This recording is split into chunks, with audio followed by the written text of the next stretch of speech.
কাৰণ অসমত অসমীয়া ভাষাটো থাকিবই লাগিব প্ৰথম কথা। আৰু সাহিত্য সভাৰ কথা মই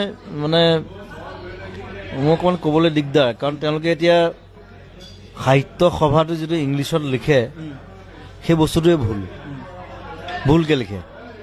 তেওঁলোকে এক্সটো ইউজ কৰে।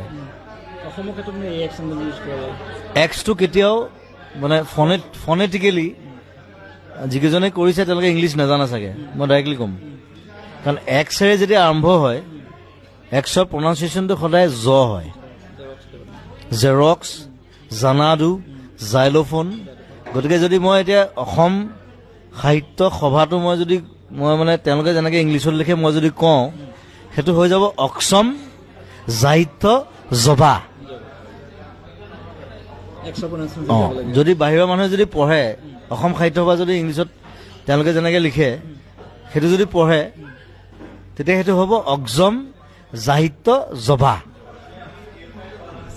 সেইকাৰণে মই খটো খুব আনকমন এটা বস্তু, যিটো অকল এৰাবিক লেংগুৱেজত আছে, জাৰ্মানত আছে আৰু ৰাছিয়ানত আছে। তাহাঁতি খ কয়। খটো সেইকাৰণে মই সদায় সেইটো জাহ্নু বৰুৱা লিখে আৰু মই লিখোঁ। মই খটো সদায় HKH লিখোঁ। সাগৰ HKHAGOR। তেতিয়া বাহিৰৰ মানুহটো পঢ়িলে সাগৰ, সি সেইটোৱে পঢ়িব।